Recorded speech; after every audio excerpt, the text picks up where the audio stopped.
They were supposed to stop conflict in eastern Ukraine, but the Minsk Agreements have been repeatedly violated since 2015. With the threat of a Russian invasion, can the accord still provide a path to peace? This is Inside Story.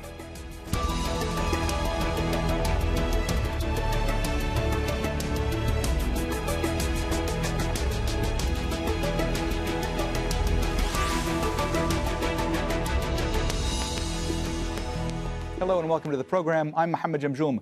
Political leaders and diplomats say they're working hard to prevent a Russian invasion of Ukraine. The so-called Minsk Agreements keep coming up in their discussions. They were signed in Belarus to try and secure a ceasefire between Ukrainian government forces and Russian-backed separatists in eastern Ukraine. The first version in 2014 failed to take hold, so a second accord, called Minsk II, was signed the following year. But both sides accuse each other of breaking the agreement. At least 14,000 people have been killed in fighting during the past 8 years. Monitors from the Organization for Security and Cooperation in Europe, or OSCE, have reported hundreds of ceasefire violations a day. Despite this, many diplomats insist the Minsk Agreements are the only way forward to secure peace. The Minsk Agreements remain the only framework endorsed by this Council in Resolution 2202 for a negotiated peaceful settlement of the conflict in eastern Ukraine. Kyiv doesn't comply with the Minsk Agreements, refuses to establish a direct dialogue with Donetsk and Luhansk, undermines the agreements to introduce changes in the constitution, the exclusive statute of Donbass, local elections and the amnesty, all key issues of the Minsk Agreements. Regarding the possible recognition of the so-called Donetsk and Luhansk People's Republics by the Russian Duma, I would like to remind once again of the Ukrainian position, which has never changed. If recognition is approved, Russia will exit the Minsk Agreements de facto and according to the law as well, with all the consequences to come.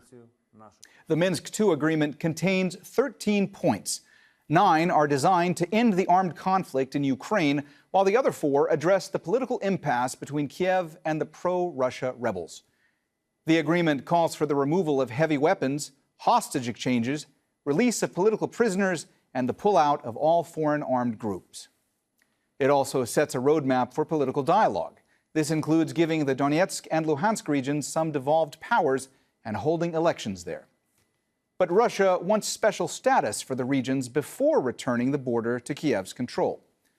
Russia maintains it was only a facilitator and not part of the conflict inside Ukraine, so it is not bound by the terms of the agreement.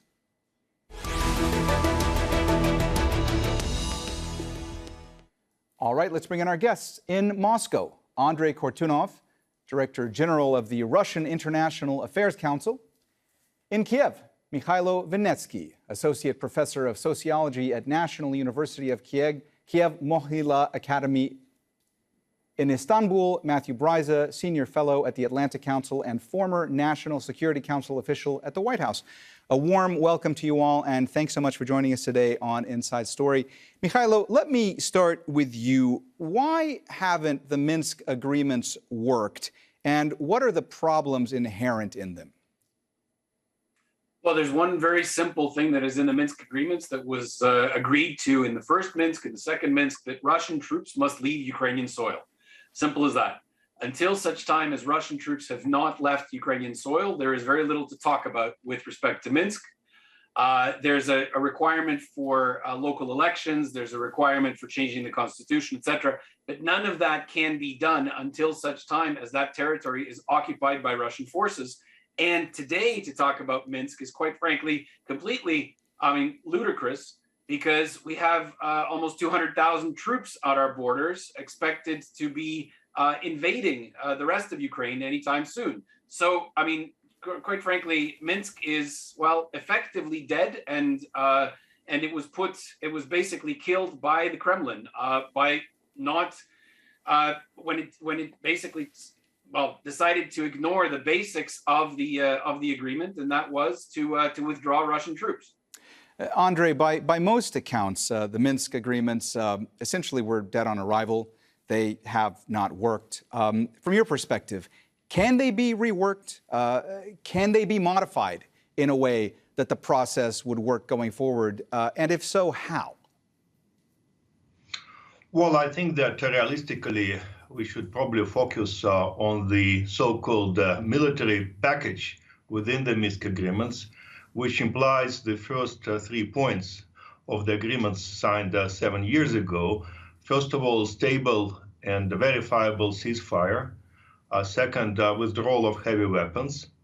And third, strengthening OSCE monitoring missions in Donbass.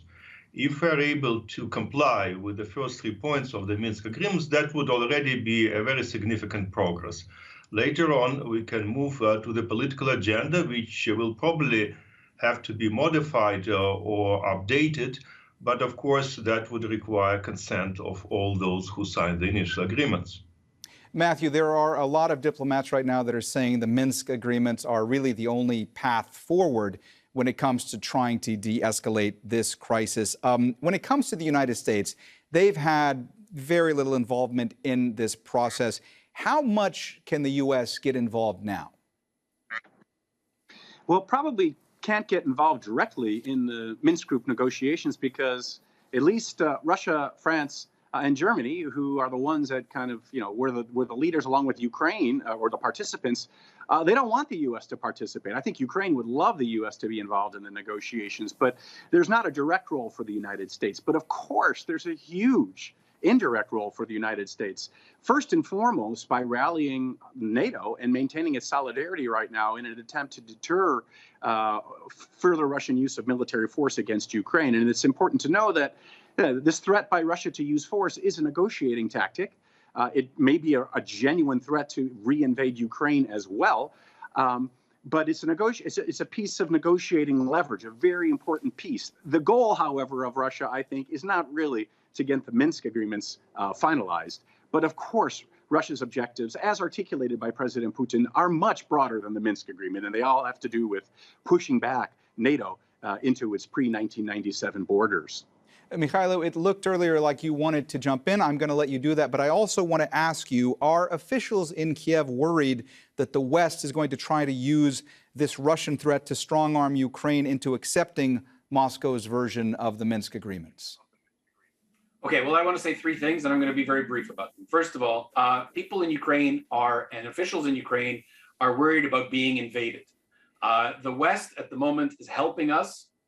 And we are very grateful for the military, economic, and political aid, diplomatic aid that is being provided.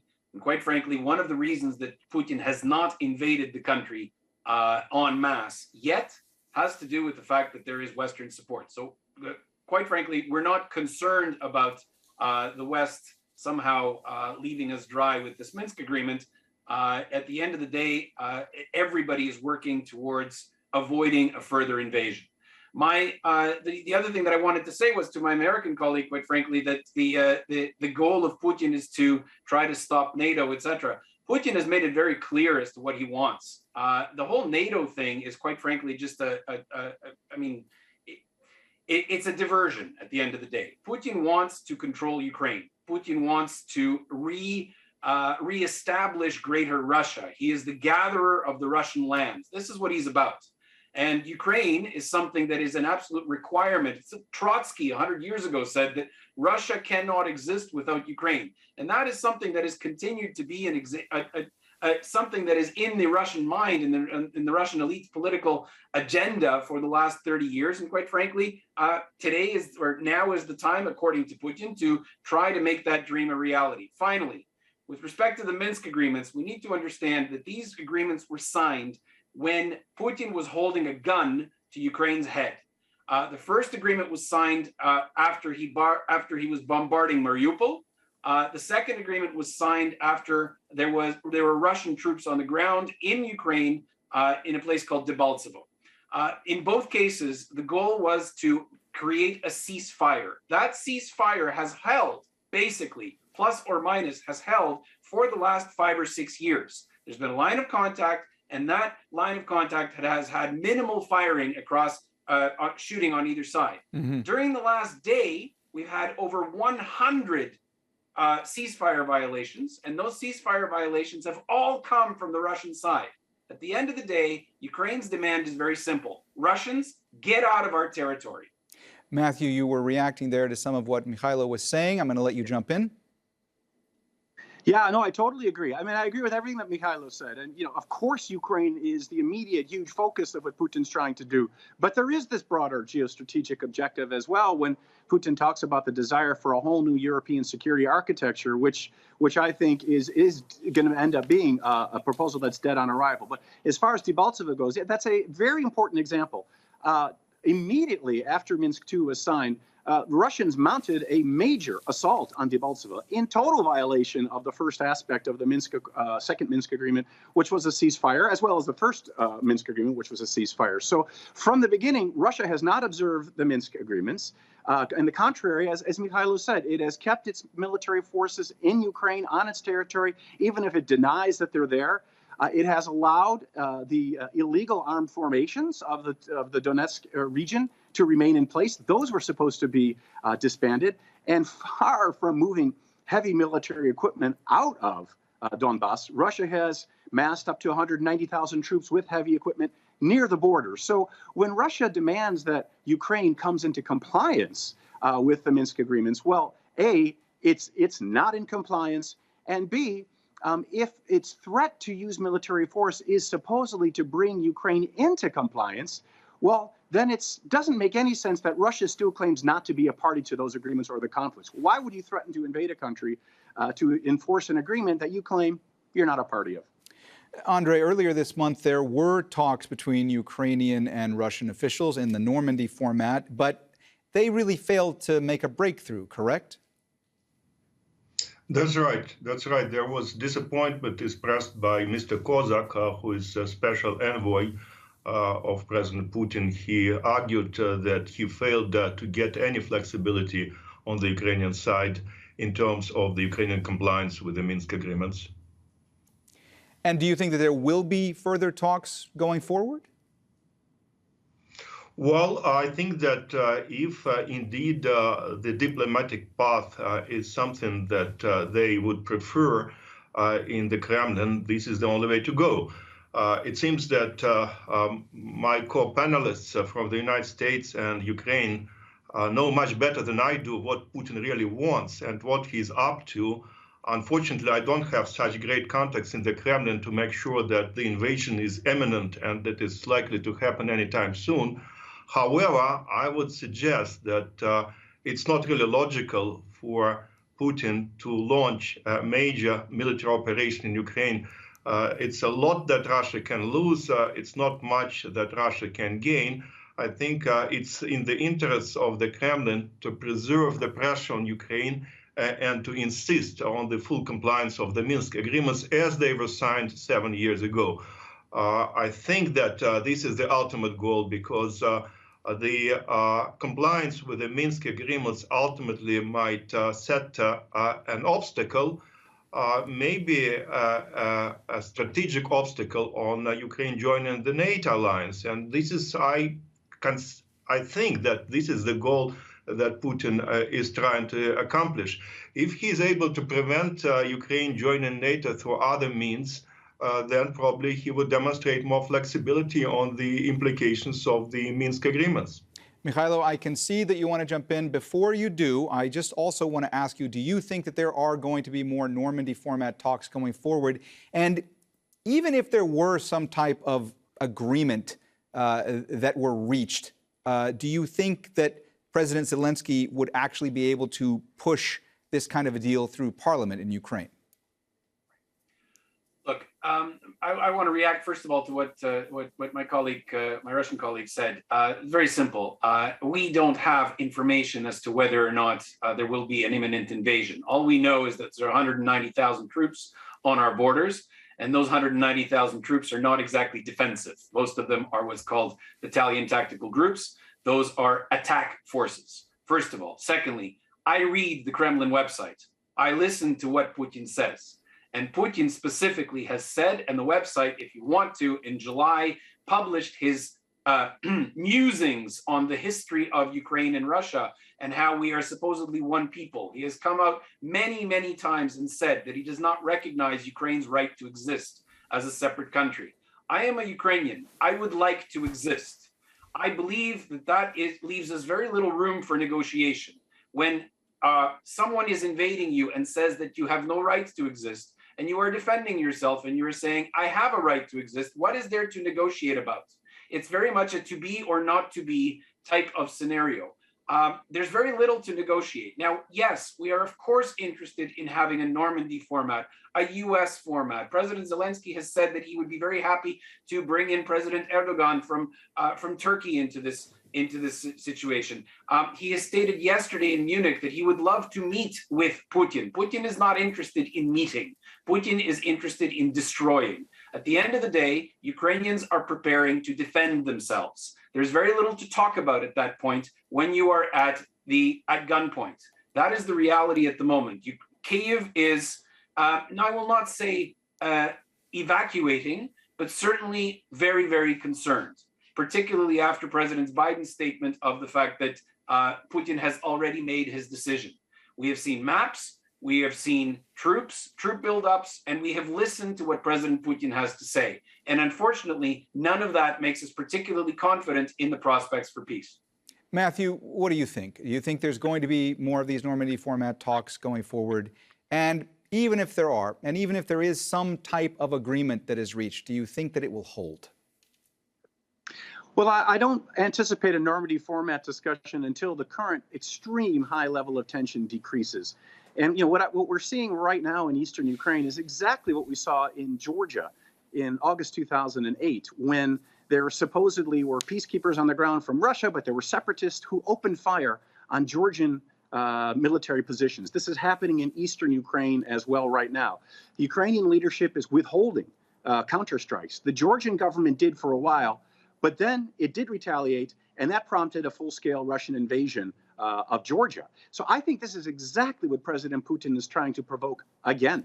He's talked about a military technological response if his demands are not met, but not an invasion. So what he's going to do is say, well, the Ukrainians fought back. We didn't invade. We were defending. We were defending against their assault on the separatist troops. So until that clears, until that crisis moment clears, it's an academic exercise to talk about more Normandy format discussions. And again, Russia claims it's not a party to the Minsk Agreements. Then why in the world would it threaten an invasion and to kill tens of thousands of people, civilians, for the implementation of an obscure agreement to which it claims it is not a party? The story does not hold together. But before we can get back to Normandy, you got to get past this moment of high military tension. And Matthew, I guess one of the concerns would be that President Putin is using the Minsk Agreements as a political tool. This must be something that Western countries are very worried about, right?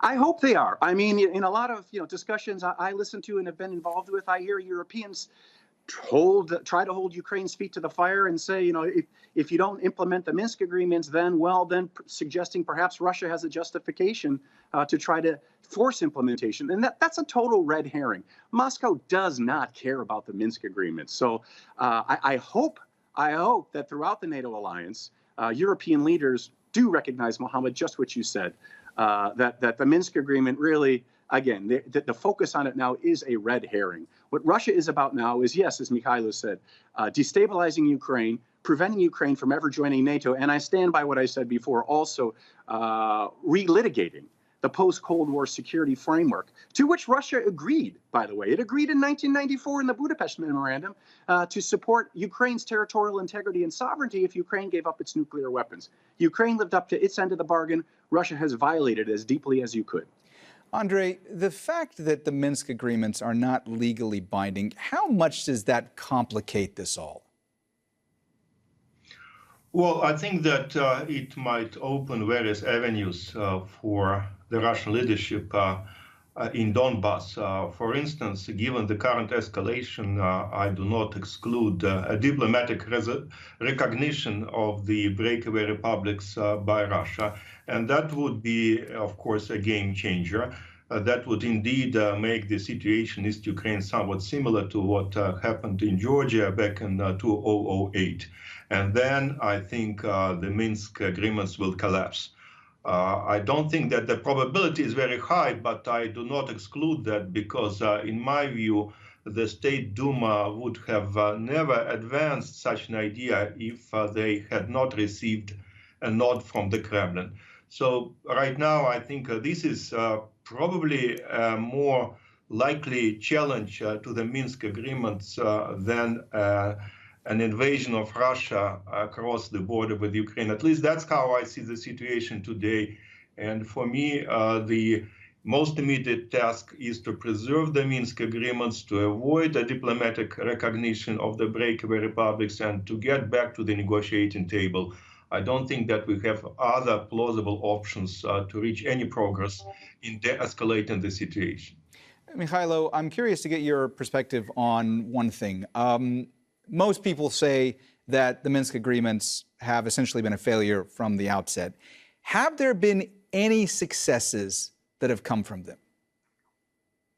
Well, look, there was an attempt to push through Parliament some changes to Ukraine's constitution. Those failed, but we do have one of the requirements, the political requirements of the Minsk Agreement, was to provide in Parliament a special law that provided more autonomy for those areas that are currently occupied. But one of the presumptions of that law for it to go forward was for the occupation to end. In other words, Russian troops leave, and then these areas become integrated into the rest of Ukraine as autonomous regions with their own police forces, with their own judiciary. In other words, significant amounts of autonomy. Those steps were made. However, at the end of the day, the military requirements of a full ceasefire and a withdrawal of Russian troops have never happened. And as a matter of fact, what we're seeing now is a further escalation and further advancement of Russian forces onto Ukraine's territorial integrity. I do want to say that,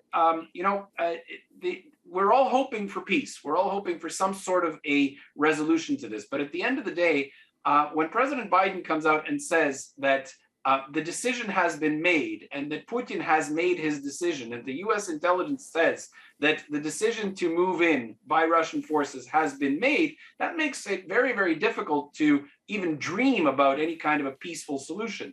At the moment, we're looking for de-escalation.